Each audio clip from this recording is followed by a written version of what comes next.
Boa noite, galera. Tudo beleza? Vamos apresentar aqui um trabalho sobre logística portuária. É um trabalho desenvolvido para a instituição da Unijorge na disciplina de Logística e Cadeia de Suprimentos pelo professor Alfredo Macari. O trabalho será apresentado por mim, Adriel Silva, Jorge Costa, Guilherme Rocha e Jean Barreto. Basicamente, a presente atividade acadêmica tem por objetivo aplicar os conceitos de logística e cadeia de suprimentos abordados em sala de aula. Neste caso, será avaliado, como mencionado, uma empresa de logística portuária. Os dados preliminares fornecidos pelo professor foi o seguinte: a quantidade de navios diários a ser movimentados são de 30 navios e a quantidade de contêineres por 200 movimentados por dia. Para esse exemplo, utilizamos o Porto de Salvador, por uma questão de aproximação, né? Estamos mais familiarizados. Então, o Porto de Salvador ele é localizado no município de Salvador, na Baía de Todos os Santos, a cerca de 4.000 milhas da Barra.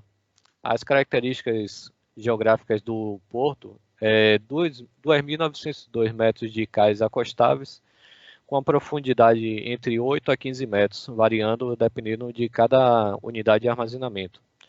Ele consta com 9 armazéns de carga, disponibilidade do cais para 3 navios atracados simultaneamente e uma frequência média de navios aportados de 75 navios ao mês.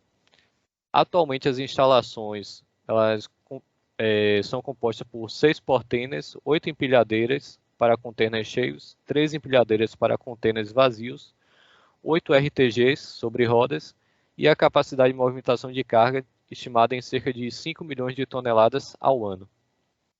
Aqui a gente tem uma planta baixa basicamente sobre a costa de Salvador, na parte ali do comércio, onde a gente tem o Porto de Salvador. Cada parte aqui setorizada, onde a gente tem a parte de atracamento do navio e os setores de armazenagem. Aqui, basicamente, a gente tem uma informação retirada lá do site da Codeba, que controla a parte portuária aqui em Salvador, com o demonstrativo de 2021, em relação a toda a movimentação de carga efetuada no Porto de Salvador, desde o início do mês de janeiro até o final de dezembro. Aí, dessa tabela, a gente destacou o seguinte, uma situação bem importante aqui para o nosso tema, que de toda a movimentação executada, a gente tem a carga geral, a carga a granel e a carga pesada. A gente pode observar aqui através dessa tabela que a maior parte da movimentação é feita através de contêineres, que é o nosso objetivo aqui, o maior foco dessa apresentação. A mercadoria movimentada basicamente em Salvador é a granel, uma parte que é voltada mais para o trigo, né, em forma de grão. A carga em container de uma forma mais variada, normalmente é transportado celulose, alimentos, equipamentos, petroquímicos, pneus, peças automobilísticas, papel, cacau, sisal, químicos e carga no geral, celulose, peças e equipamentos. Bom, pessoal, meu nome é Guilherme. Os equipamentos, vou dar um detalhamento breve de cada um. Esses são os portêineres, nós temos 9 aqui no porto, também conhecido como STS, Ship to Shore, que quer dizer do navio para a terra. Temos também, pode passar, por favor, os RTGs, os postos de contêiner sobre pneus, são os Hyper Direct Gantry. A função deles é tirar contêiner de caminhões e colocar em filas, ou tirar de filas e colocar em caminhões. Eles podem ser por trilho ou por pneu. Esse da imagem é de pneus. O que temos aqui no porto são de pneus também. Eles podem se mover na fila e também para outras filas com o giro dos pneus. Temos as empilhadeiras de cheios, que são chamadas de hatch stacker. Ela tem grande mobilidade no porto, uma velocidade boa para atender nossa operação. Ela atende as filas e também coloca os contêineres em caminhões e tira. Temos outros tipos de empilhadeira também, que são as SMVs, são chamadas também de empilhadeira de vazio, porque a estrutura dela é feita para carregar contêiner de navio. Você pode ver na imagem que ela só tem 2 locks, só loqueia o contêiner de um lado. e ela é ideal para centros logísticos. E tem os outros equipamentos, como o semi-reboque e o terminal tractor. Na próxima imagem a gente vai ver, que são basicamente utilizados para armazenar os containers e armazenar dentro, em cima do semi-reboque. Algum equipamento coloca em cima do semi-reboque e o terminal tractor desloca esse container dentro do terminal, ou de uma fila de RTG para um portainer para ser embarcado, ou desembarcando de um portainer e levando para uma fila para ser armazenado. Agora nós temos o nosso procedimento operacional, que tudo começa com a chegada do navio, e aí a documentação é checada e a atracação é feita por parte dos rebocadores da Codeba. Depois da atracação é feito o desprendimento dos contêineres, feito pela estiva, os estivadores. Após o desprendimento, os porteiros colocam os contêineres em terra, lá nos terminais tractors, e esses terminais tractors eles levam para as filas de RTGs, que é onde eles são armazenados. Uma vez armazenados, os caminhões dos clientes são avisados e podem entrar no terminal para retirar os contêineres. E aí esses caminhões passam pela triagem do terminal, são encaminhados para as filas dos RTGs, e aí os RTGs colocam o container em cima desse caminhão. Após isso, o caminhão é feita a pesagem na saída e ele é liberado para a empresa do cliente. Bom, boa noite. Quem está falando aqui é Jorge. Eu vou falar sobre o dimensionamento. Como a gente pode ver, sobre equipamentos, que são um total de 39 equipamentos divididos em portênis, RTG, headstacks e empilhadeiras. Temos também sobre o dimensionamento de mão de obra, que são um total de 300 funcionários divididos no setor de operação, manutenção, comercial, administrativo, TI e segurança no porto.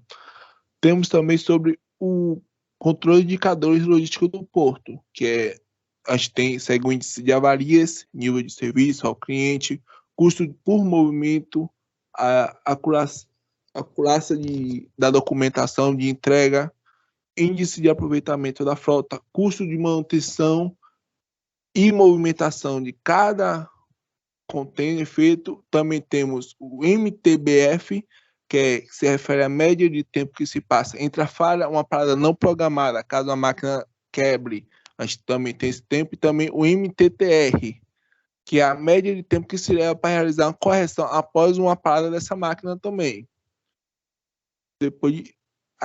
Próximo, a gente também tem gestão de nossos custos de indicadores, que são custos fixos e custos variáveis do ano de 2021, onde temos o total do custo fixo de 10.300.000, referente à manutenção de equipamentos, manutenção no porto, custo com a operação, com a segurança e aluguel de equipamentos, caso uma máquina venha para fora do planejamento, já tem esse custo planejado. Nosso custo variável do ano de 2021 gera em torno de 24.300.000, referente ao gasto com combustíveis, custo com a logística dentro e fora do porto, custo com a operação, energia elétrica e água utilizada dentro do porto, imposto de notas fiscais, pagamento de comissão e hora.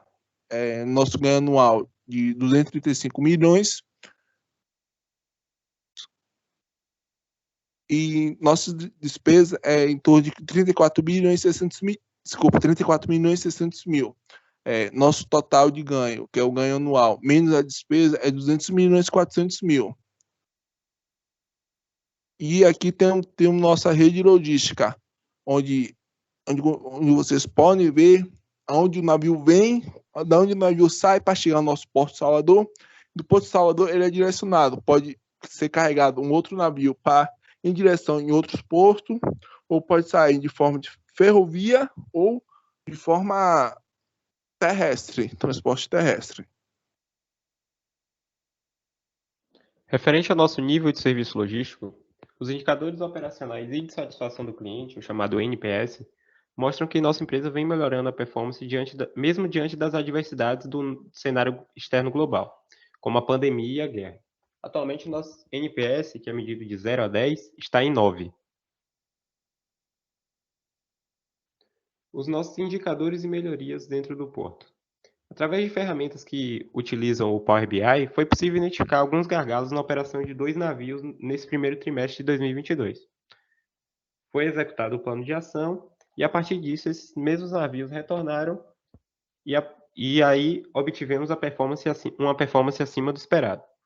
A disponibilidade operacional dos portêneis em 2022 é de 98%, e a disponibilidade média dos demais equipamentos em 2022 é de 93%.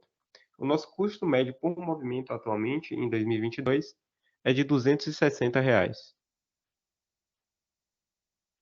A respeito da nossa logística reversa, o setor marítimo, que é o setor em que atuamos, não é um dos maiores poluentes, não é um dos setores maiores poluentes. Então, de acordo com o especialista, ele contribui muito pouco para o aquecimento global. Ainda assim, ele continua sendo responsável por 3% das emissões globais de gás carbônico. Por isso, medidas estão sendo adotadas com o intuito de minimizar esse impacto. Uma das mudanças que já foram implementadas na nossa empresa foi a regra IMO 2020, que entrou em vigor em janeiro desse ano e exige que os navios reduzam suas emissões de enxofre de 3,5% para 0,5%. Possíveis adequações dentro do nosso porto para a logística reversa seria o de adequarmos a nossa logística interna de transportes dentro do porto para utilização apenas de equipamentos elétricos e também a implementação do cold ironing, que já existe em alguns portos e que seria fazer com que o navio desligue os seus geradores e se conecte somente à rede elétrica do porto no momento em que ele atraca. A respeito da ética na nossa empresa, nós possuímos o código de ética, as nossas regras de compliance para os nossos funcionários, o Disque Denúncia 0800, que vai servir tanto para os clientes quanto para os colaboradores que identificarem algo errado dentro da operação do porto, dentro do comportamento de algum funcionário, ele pode ligar no Disque Denúncia 0800 e fazer essa denúncia sobre o ocorrido. Nossa empresa também deve prestar sempre com a responsabilidade social e ambiental. A partir da análise dos dados e da pesquisa feita, nós podemos concluir que, com o dimensionamento adequado, apesar dos gargalos e dificuldades encontrados durante esse primeiro trimestre, a operação da empresa será viável economicamente a longo prazo, visto que os custos médios por movimento, que atualmente estão em R$ 260, estão dentro da média, e se mantidos os nossos padrões de qualidade, os resultados continuarão atingindo a performance esperada. Muito obrigado pela atenção de todos. Aqui estão nossas referências. E é isso.